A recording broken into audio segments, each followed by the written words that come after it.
Em teoria, o ambiente escolar, seja qual for o que você frequente, é um lugar no qual a aprendizagem e o foco funcionam como pilares para o objetivo de uma pessoa em formação, perdurando por um período considerável em nossas vidas, em média de 13 a 17 anos completos. Portanto, é comum enxergar este tipo de ambiente como segunda casa. As palavras casa e segurança devem andar lado a lado quando se descreve um ambiente saudável para a convivência. Mas será que é assim que os alunos se sentem em relação ao ambiente do IFPB?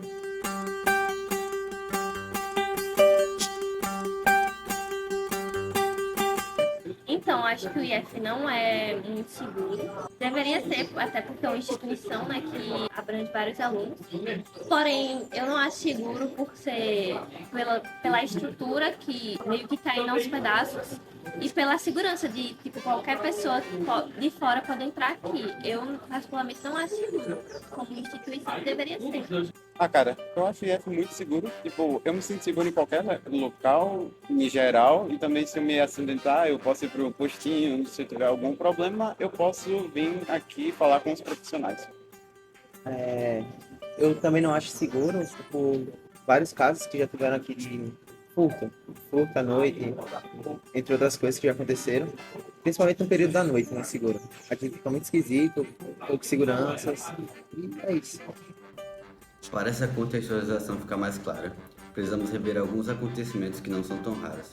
Infrações de professores e funcionários contra alunos não são raridades como o silêncio sugere.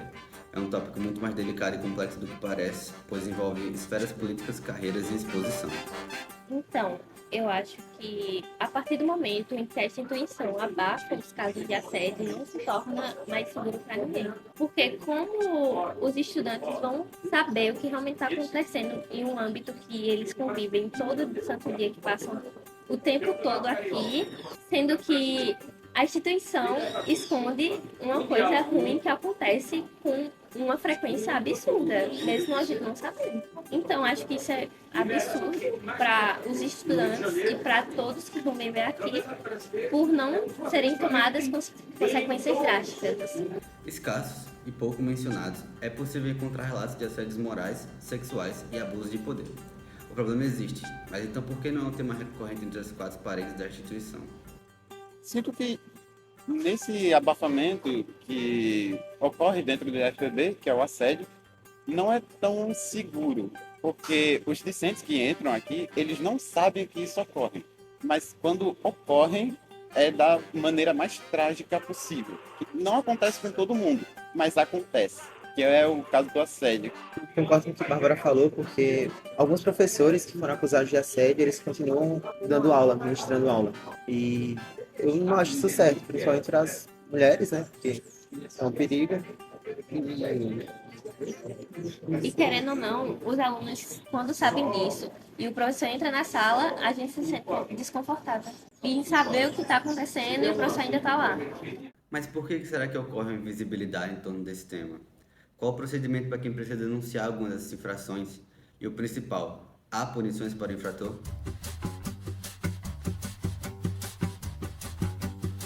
Tô bem de baixo pra poder subir, tô bem de cima pra poder cair, tô dividindo pra poder sobrar, desperdiçando pra poder faltar, devagarinho pra poder caber, bem de leve pra não perdoar.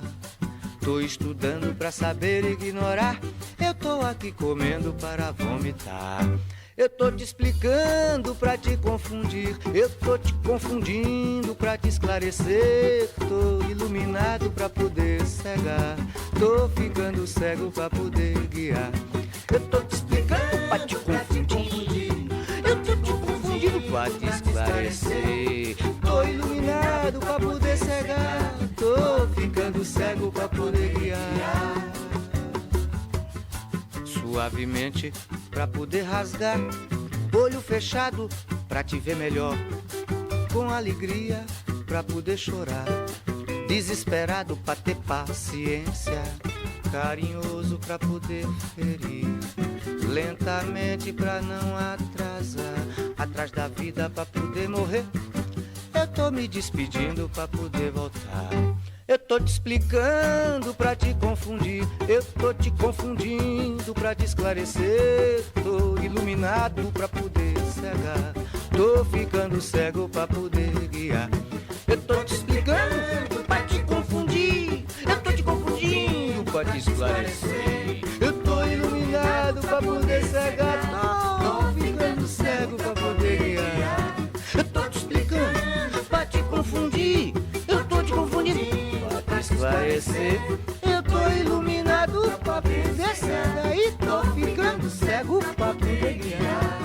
Tô te explicando pra te confundir. Eu tô te confundindo pra te esclarecer.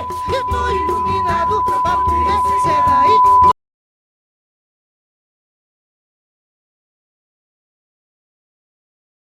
O contexto da denúncia que deve ser realizado pela vítima, em tese, funciona. O relato é registrado, o processo é aberto pela Coordenação de Assistência Estudantil e enviado do departamento para avaliação. Além disso, também existe a opção de abrir um processo pela Plataforma de Gerenciamento do Aluno, o SUAP. Mas na prática, um forte sentimento de impotência paira sobre as vítimas, que preferem muitas das vezes permanecerem caladas do que denunciar. Meu nome é Ana Rita, sou do terceiro ano de informática aqui do IFPB. Bom, ano passado tínhamos esse professor que era meio que exagerado com o toque físico, que para ele estava tendo esse toque dentro do limite para ele, mas não estava. Tanto que alguns colegas de classe reclamavam, mas chegou num dia que foi, passou do limite, extrapolou. O que aconteceu comigo, que foi quando eu me levantei para me retirar de sala. Ele chegou e meio que para me impedir, ele botou uma mão na minha cintura e a outra no meu braço assim. Isso para me impedir de sair de sala. E na hora eu fiquei sem saber o que fazer. Para os casos em que envolve uma denúncia de um discente contra um docente, onde houve algum tipo de situação que leve à gravidade do fato, o estudante consegue fazer esse pedido pelos dois canais também. Entretanto, a depender do canal que ele utilize, o fluxo já inicia em um determinado setor. Pelo SWAP, quem acolhe essa solicitação é a coordenação do curso, e ao tomar conhecimento do caso, a coordenação do curso encaminha aos setores competentes. E por setores competentes, nós temos inicialmente a acolhida desse processo pela diretoria de ensino, que, em sua vez, passa o processo para o Departamento de Assistência Estudantil, e dentro do Departamento de Assistência Estudantil, há um processo de escuta por parte dos profissionais com relação à denúncia que o estudante está trazendo. Feita essa primeira escuta, o processo ele retorna ao Departamento de Assistência Estudantil para que também se tenha uma escuta do docente no caso envolvido. Esse é o procedimento utilizado para se fazer esse início de fluxo. Oi, eu sou Marcelo, sou estudante de informática do terceiro ano do IFPB, campus João Pessoa. Quando a gente entrou agora no terceiro ano, o nosso corredor de aulas normais não é o mesmo. A gente agora a nossa sala de aula normal é em um corredor superior.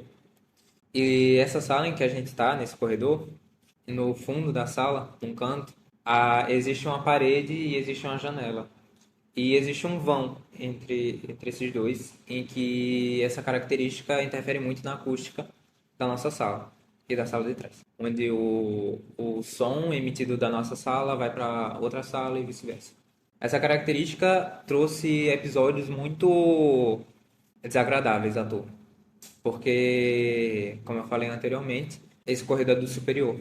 E muitas das vezes a gente excedia o limite de barulho na nossa sala e isso incomodava o professor da sala de trás, que era um professor do superior.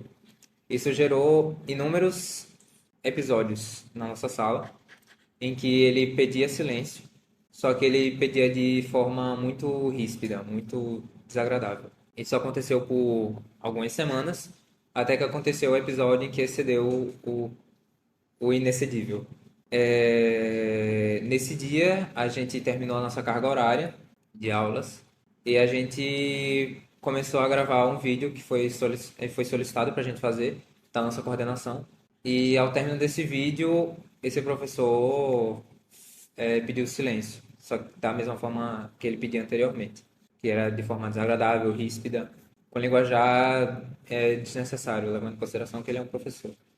Só que aí, isso, apesar de ser recorrente, a nossa sala ainda ficava em choque com essas reações dele. E eu, como forma de amenizar a situação, fiz uma piada. E aí ele me respondeu.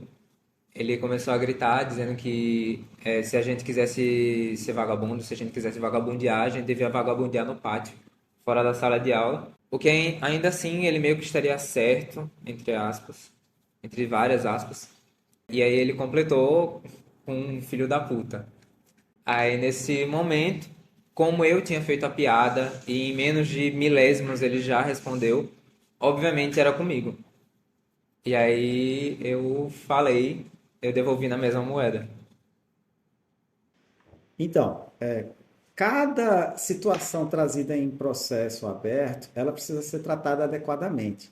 E o tempo que se leva para tratar cada uma dessas situações, ele é variável. No contexto atual, inclusive no âmbito educacional, falar de uma problemática como assédio ainda é tabu para muita gente. Então, para a instituição também é um desafio fazer com que esses processos, na verdade, essas situações de assédio, elas possam ser socializadas o mais amplamente possível, não só com os professores, mas com os técnicos e também com os próprios estudantes, para que a gente possa evitar que situações como essa ocorram. Então, esse é um ponto que muitas vezes traz um pouco de demora no andamento do processo, que o processo de assédio por si só, pela sua subjetividade, ele demanda um tempo maior para se identificar a situação, se escutar as partes envolvidas e se chegar em uma conclusão do fato que gerou aquela situação. Ou seja, se o assédio, de fato, ele, pelas normativas e regulamentações, pode ser caracterizado ou não. Então, existe uma série de aparatos legais que precisa chegar a essa conclusão. Bom, no mesmo dia desse acontecimento, no final das nossas aulas, eu fui na CAI para falar sobre isso, para relatar. E lá eu encontrei uma funcionária da CAI, conversei com ela, e nisso ela me perguntou, me pediu para eu contar a história detalhadamente, o que tinha acontecido. Contei para ela, ainda estava meio fragilizada de tudo que tinha acontecido literalmente minutos antes, então meio que não consegui segurar as emoções lá na hora, mas Aí depois eu fui chamada lá na CAI de novo para conversar com outras duas funcionárias aqui do IF que meio que trabalham nessa rede de apoio aos alunos. E de novo eu tive que falar tudo que aconteceu detalhadamente. Levei até uma colega comigo para a gente poder falar sobre depoimentos de outros colegas de sala. Ela mencionou outros casos com outro professor, mas enfim. E um tempo depois, fui chamada novamente para conversar com a nossa pedagoga. E nisso foi a mesma situação, o mesmo padrão, digamos assim, que foi eu falar, relatar tudo o que aconteceu. Nas três situações, elas me fizeram sentir meio seguras que iam fazer algo sobre, que iam me ajudar, eu ia ter esse suporte lá. E foi isso. A comunicação ela é realizada a depender da forma que o estudante ele abre esse processo. Se ele é um processo que nasce na coordenação do curso, o ideal é que essa comunicação seja através da coordenação do curso. Se ele já é um processo que nasce diretamente no departamento de assistência estudantil, também se tem esse contato diretamente com o departamento de assistência estudantil. A CAEST é um setor que acolhe grandemente essas situações com os estudantes, né? O fato é que a instituição ela recebe diversos processos diariamente. E aí pode acontecer de um processo ou outro não ter um acompanhamento dinâmico e diário dos profissionais, o que aí também exige e se pede uma colaboração dos estudantes para que se busque informações sobre esses processos, que as informações não vão deixar de ser passadas. Depois do ocorrido, eu e um grupo de amigos, a gente foi para o órgão responsável de resolver essas situações, que é o CAI. Lá, a gente conversou com um funcionário, ele pegou nossos nomes, o meu, que eu era vítima tecnicamente, e os meus amigos que eles eram as testemunhas. Eles fizeram um processo e esse processo seria direcionado para o DEPAP. E lá foi falada toda a situação e eles falaram que iam resolver essa situação. Porém, dava para perceber que eles estavam levando não dando tanta importância. Até que o funcionário, que a gente tinha falado com o Kai, fez uma piada, falando, o IFBB não precisa aparecer mais uma vez num jornal. Aí o ar daquela sala mudou completamente. Eles começaram a tratar desse assunto da forma que fosse se resolver de forma mais rápida possível. Caracterizada uma vez a situação de assédio, é necessário que os estudantes entendam que, a partir de então, se dá início ao andamento de um processo administrativo, que ele é comumente conhecido como PAD. Esse processo administrativo ele deve seguir uma série de ritos normativos, nos quais eles já são regulamentados por leis antigas até do que nós que estamos conversando aqui mesmo. Então, é necessário fazer com que esses ritos eles sejam cumpridos. E, mais uma vez, a gente tem uma situação em que a quantidade e o volume de processos que são apurados pela comissão específica para esses tipos de processo, que é conhecida como COPS-PAD, tem uma certa dificuldade para lidar com esse volume. E, a depender da complexidade do processo, infelizmente, e eu trago de novo essa palavra, muitas vezes esse processo pode acabar tendo uma resposta um pouco maior de tempo do que a vítima do caso ela busque como ação, como conclusão. O fato é que quaisquer infrações cometidas pelos servidores, elas são investigadas até o fim e as devidas punições elas são avaliadas para a sua aplicação de acordo com a regimentação.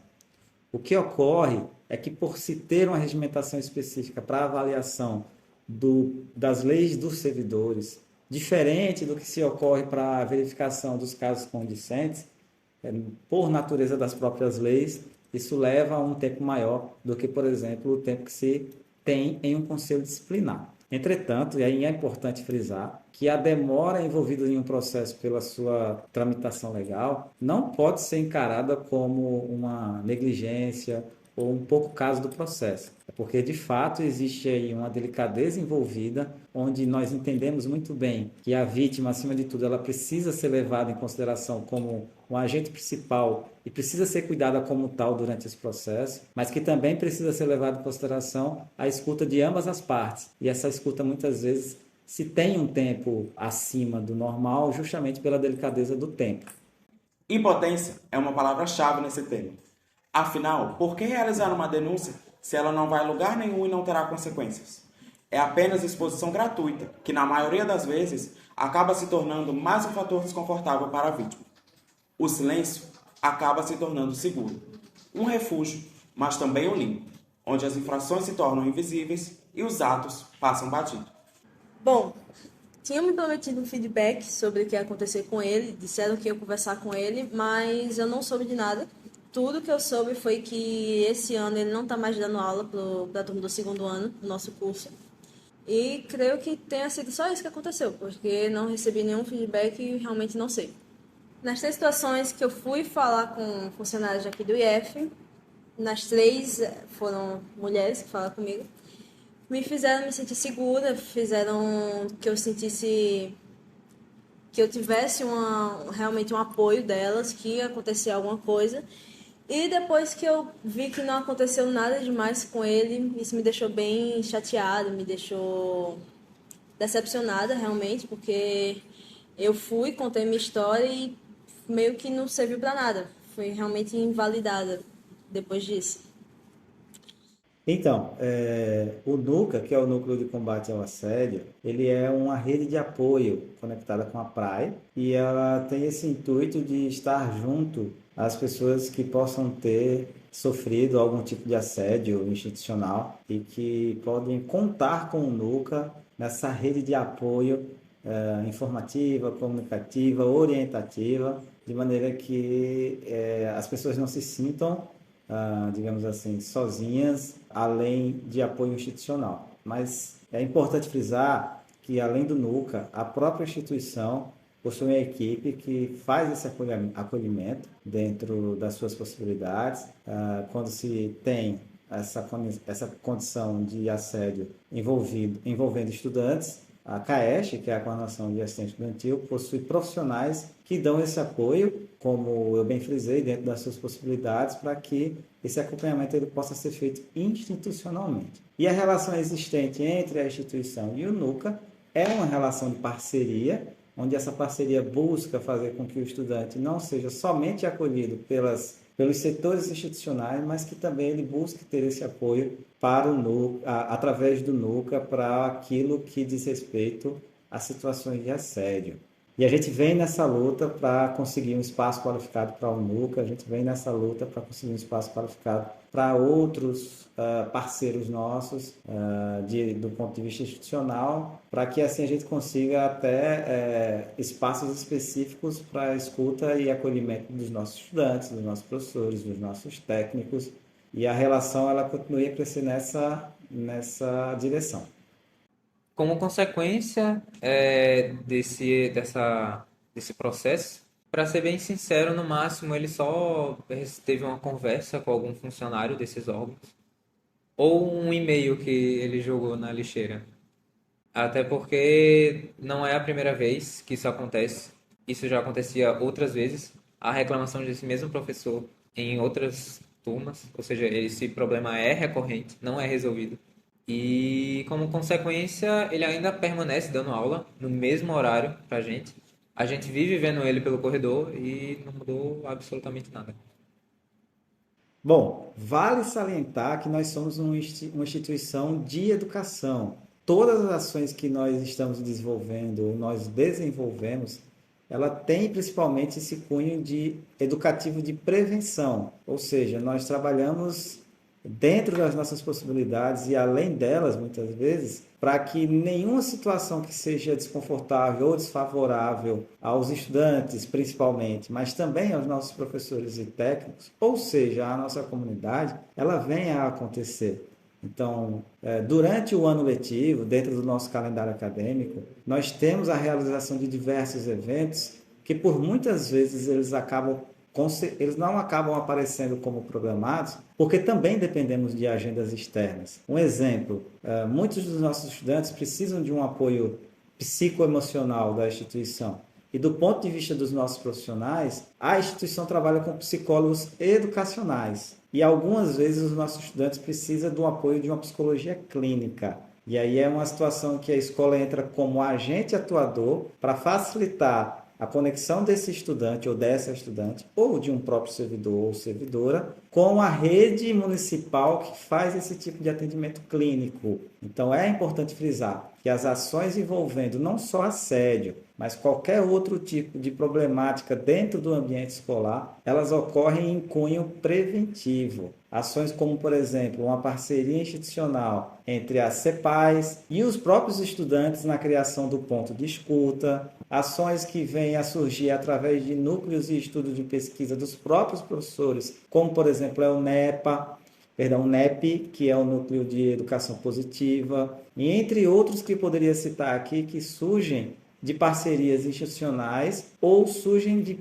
iniciativas dos próprios docentes, discentes e técnicos administrativos. A instituição tem uma forte atuação do ponto de vista de ações que para estudantes nascem no DAEST, para professores nascem no DEPAP, mas que acima de tudo todas elas são abraçadas pela diretoria de ensino e a direção geral. Conseguiremos resolver todas as situações na maior agilidade possível, da melhor maneira possível ou com a maior eficiência possível?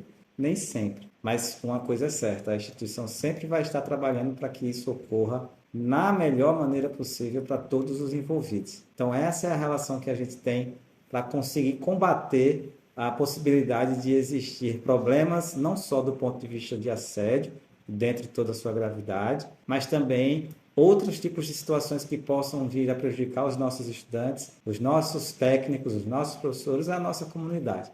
No fim das contas, a gente quer que a vivência aqui seja em harmonia. Em um ambiente perfeito, pautas como essa, envolvendo pessoas rotineiras da instituição, nem deveriam estar em evidência. Mas, uma vez constatado tais acontecimentos, as perspectivas entre a ótica do estudante e do instituto devem dialogar em busca de um consenso que englobe todas as brechas que enfraquecem a harmonia da instituição, ainda mais se tratando de um tema tão grave como o assédio. Meu nome é Thalita, eu sou técnica do Laboratório de Biologia e sou integrante também do Núcleo de Combate ao Assédio Moral aqui do campus de João Pessoa. E o que é o NUCA, né, que a gente chama de NUCA? Ele está ligado diretamente à PRAE, que é a Pró-Reitoria de Assuntos Estudantis, né?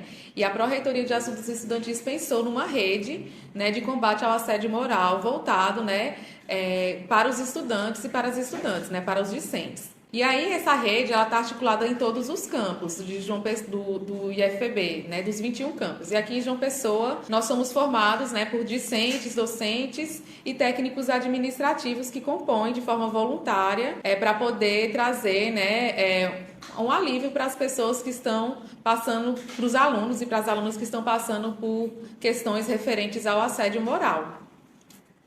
Bom, eu acho que, primeiramente, a gente precisa entender o contexto que o assédio está inserido dentro da nossa sociedade, porque é algo que acontece desde os primórdios da nossa atuação como seres humanos. Então, eu acho que combater o assédio vai muito além de questões éticas ou morais. É combater algo estrutural, é combater algo que está enraizado dentro da nossa sociedade.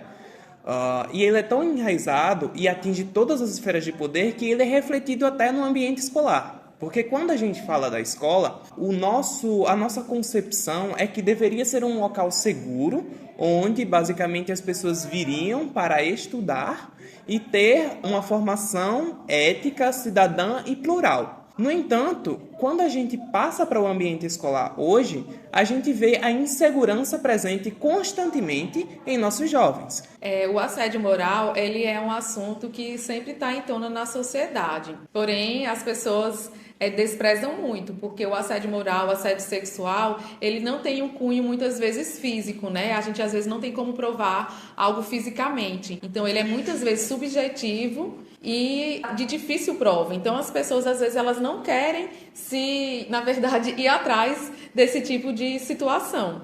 E muitas vezes envolve o quê? Amigos, né? O professor que é amigo do professor, o professor que é amigo do terceirizado e tudo mais. Então, tem aqueles panos quentes, né, diante dessas situações. Então, a primeira dificuldade, na verdade, tem a ver com a própria forma de lidar com o assédio, né, de diminuir, inclusive, a questão da violência psicológica, porque a gente verifica que o assédio moral está ligado muito às questões subjetivas, às questões psicológicas. Além disso, né, contribuindo com isso, tem a falta própria da estrutura do campus daqui do campus de João Pessoa, da gente conseguir uma sala. A gente tem poucas salas, né? Aqui o campus de João Pessoa é o campus mais antigo. A estrutura, ela já é precária por si própria e pela própria, assim, né, não às vezes indisposição, não de todo o campus de João Pessoa, mas às vezes a indisposição das pessoas entenderem a seriedade desse assunto, então muitas vezes é deixado um pouquinho de lado. Porque se a gente tivesse uma sala, uma estrutura, as pessoas iriam ver que tem um setor, elas poderiam saber que, eita,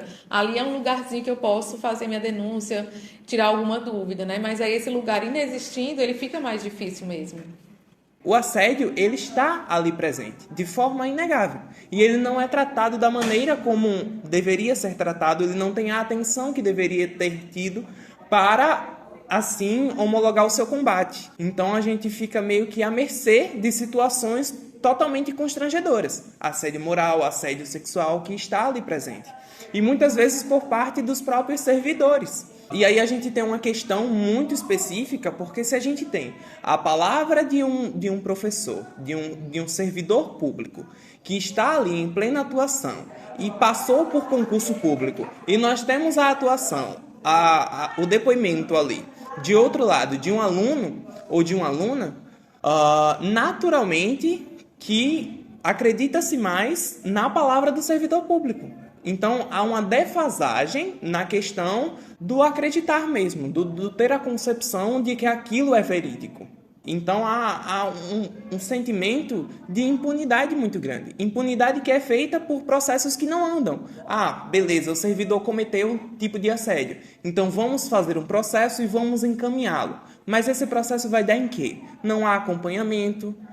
Se tem acompanhamento, não é um acompanhamento efetivo, não há punição. Porque, por exemplo, rola uma situação de assédio entre um servidor e um aluno ou aluna. Aí acontece de que esse servidor é suspenso durante algum tempo. E depois esse servidor retorna às suas atividades normalmente. E depois que ele retorna às suas atividades, corre o risco dele encontrar com esse aluno ou essa aluna nos corredores da escola. Então é algo totalmente insano, é fora do comum. É algo que deve ser tratado e é algo que precisa de uma atenção efetiva para políticas públicas de qualidade que garantam aos nossos jovens, de fato, um ambiente seguro para se estudar e ter uma formação educacional plena. A gente está fazendo a divulgação, né, para que as pessoas conheçam o NUCA, com a finalidade exatamente para que elas possam nos procurar, né, e saber onde elas podem procurar ajuda. Infelizmente, aqui no campus de João Pessoa, a gente não tem uma estrutura, né, não tem sala, não tem um local, né, um espaço físico para que as pessoas saibam direcionada onde é que exatamente possam nos procurar. Então, isso é uma fragilidade, né? Porém, através das divulgações que nós estamos fazendo, das parcerias, né, que estamos fazendo, as pessoas aos poucos vão nos conhecendo e vão procurando os membros, né, que sou eu, a professora Ana Lívia, professora Sayonara, Josi, que é do DEPAP, e algumas alunas, né, Rafaela e Beatriz, que são de controle ambiental, e Nemuel, que é intérprete de Libras, e a Aline também, que é professora daqui do campus de João Pessoa. Então, as pessoas que se sentirem, né, que estão sofrendo assédio sexual, assédio moral, importunação sexual, elas podem procurar uma dessas pessoas, falar conosco pessoalmente e a gente agenda uma conversa. E através dessa conversa, a gente vai orientar, se a gente vai encaminhar para o assistente social, para o psicólogo, se há necessidade de orientar para uma abertura de um processo administrativo, que a gente chama de PAD. E qualquer desses modelos, né, dessas vias, a gente sempre faz o acolhimento, escuta a vítima e orienta também como proceder nesses casos. Então, o nosso papel, basicamente, é orientar para abrir processos e orientar também de acolhimento, na verdade, né? Explicar que o assédio, a culpa nunca é da vítima. Quando a gente fala dessa questão, a gente tem aqui no campus João Pessoa especificamente o Núcleo de Combate a Assédio, que é o NUCA, que é um núcleo novo, no entanto, não tem tanto apoio como deveria ter, não tem tanta divulgação. Então, é uma ideia legal, é uma ideia feita por professores, por servidores, por alunos mesmo, que tem a concepção de proteger nossos jovens, só que, ao mesmo tempo, eles não têm o apoio necessário para impulsionar esse projeto. E esse apoio, ele deve vir. Deve vir da direção geral, deve vir de todos os cantos da reitoria, até do próprio Ministério da Educação. É preciso que haja uma atenção, é preciso que haja um espaço onde esse núcleo ele possa atuar de forma efetiva para receber da maneira como deve ser tratado essas pessoas assediadas. Porque senão a gente acaba entregando os pontos e se acostumando com o assédio, se acostumando com algo que é totalmente catastrófico. Primeiro, a vítima que está sendo assediada, está passando por essa situação, ela já se sente muito confusa, né? Então, um dos sintomas é ficar confusa. Será que eu estou vendo coisa certa? Será que eu estou ficando doida? E, ao mesmo tempo, tem um sentimento de culpa. Então, a culpa é minha. Eu que dei motivos, eu que usei aquela roupa naquele dia tal, eu que fui muito carinhosa com o professor, eu que fui muito bobinha, muito ingênua. Então, já tem toda essa parte da própria vítima de querer fazer a denúncia. E aí, quando chega no momento de fazer a denúncia, por as pessoas também não terem um entendimento muito claro ainda do que é o assédio moral, o assédio sexual e a importunação sexual, então até os próprios trâmites dentro da instituição, elas ficam difíceis. Às vezes elas não sabem quem procurar, né? Então, atrapalha muito a vida das vítimas, né? Delas procurarem socorro, procurarem ajuda. Mas aí o papel do NUCA, ele tem exatamente isso, né? De trazer o conforto, de trazer, assim, a seriedade sobre essa questão. E a primeira, na verdade, forma da gente acolher a vítima é dizer que ela não tem culpa, é de ouvir. Porque eu acho que tudo que uma vítima, né? E se as pessoas que estão aqui nos ouvindo, né? Agora, nesse momento, estão passando por algum tipo de assédio, né? Estão se sentindo constrangidas em fazer uma denúncia. Eu queria dizer, né, que a culpa nunca é da vítima, né? Se a gente está falando aqui enquanto NUCA, que é voltado para adolescentes, para jovens adultos, né, que são do ensino superior, então a culpa nunca é de vocês. O adulto é que tem que ter uma postura diferente, e quanto mais quando se dizem que é profissional, né? Para não estar fazendo esse tipo de importunação. E lembrar também, né, que o mundo Ele vai ter pessoas muito pessoas ruins, mas também tem pessoas boas que estão dispostas a ajudar, dispostas a acolher e orientar também. Então, vejam o espaço do Nuca, né, como esse espaço, né, para poder ajudar, para poder orientar, para poder abraçar, inclusive, né, vocês que estão precisando dessa ajuda e desses caminhos. Estamos aqui para isso. Para uma pauta tão grave se tornar obsoleta, há alguma engrenagem que está dando muito errado no sistema. Não se houve consenso, discussões e protestos relevantes perante os corredores do Instituto. Se ouvem burburinhos, boatos aqui e ali que correm no boca a boca dos estudantes.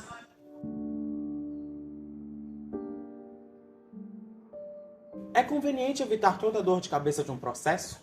Há vantagens mútuas nisso? A resposta é tão óbvia que se torna inalcançável. O temido não para essas perguntas desenha um efeito cascata, que gradativamente enterra esse assunto em um buraco cada vez mais fundo.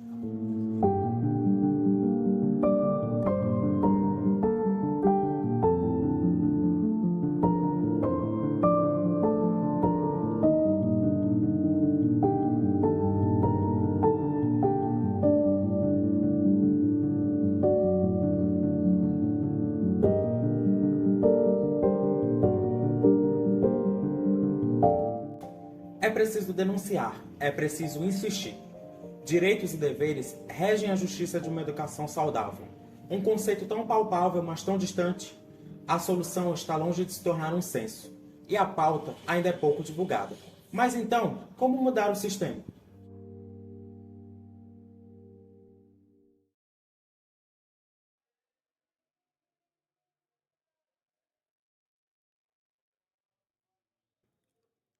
Tácito, que deriva do latim tacitus.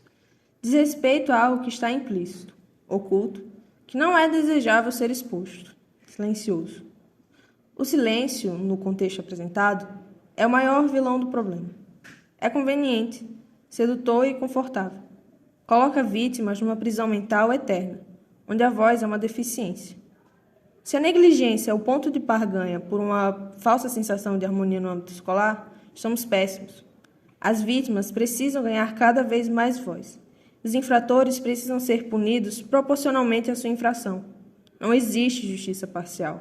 O consenso deve ser a empatia pela vítima. O povo sente isso, em alguma escala bem baixa, mas sente.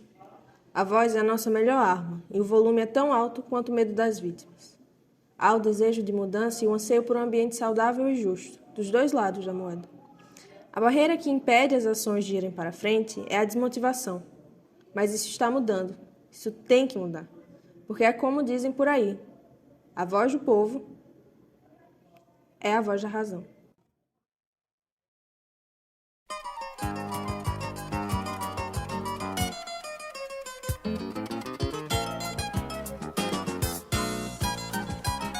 Eu acredito na rapaziada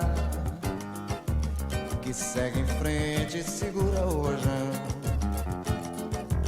Eu ponho fé na fé da moçada que não foge da fera e enfrenta o leão. Eu vou à luta com essa juventude que não corre da raia a troco de nada. Eu vou no bloco dessa mocidade que não tá na saudade e constrói a manhã desejada. Eu acredito na rapaziada que segue em frente e segura o rojão. Como é que não? Eu ponho fé na fé da moçada que não foge da fera e enfrenta o leão. Eu vou à luta com essa juventude que não corre da raia a troco de nada. Eu vou no bloco dessa mocidade que não tá na saudade e constrói a manhã desejada. Aquele que sabe que é mesmo o coro da gente, que segura a batida da vida o ano inteiro. Aquele que sabe o sufoco de um jogo tão duro apesar dos pesares, ainda se orgulha de ser brasileiro. Aquele que sai da batalha, entra no botequim, pede uma ceva gelada e agita na mesa uma batucada. Aquele que manda um pagode, sacode a poeira suada da luta e faz a brincadeira, pois o resto é besteira e nós estamos pela aí. Acredita na rapaziada que segue em frente e segura o rojão. Põe fé na fé da moçada que não foge da fera, enfrenta o leão. Eu vou à luta com essa juventude que não corre da raia a troco de nada. Eu vou no bloco dessa mocidade que não tá na saudade, constrói a manhã desejada. Aquele que sabe que é mesmo o couro da gente, que segura a batida da vida o ano inteiro. Aquele que sabe o sufoco de um jogo tão duro e apesar dos pesares ainda se orgulha de ser brasileiro. Aquele que sai da batalha, entra no botequim, pega uma ceva gelada e agita na mesa logo uma batucada. Aquele que manda um pagode, sacode a poeira suada da luta e faz a brincadeira, pois o resto é besteira e nós estamos pela aí. Eu acredito é na rapaziada.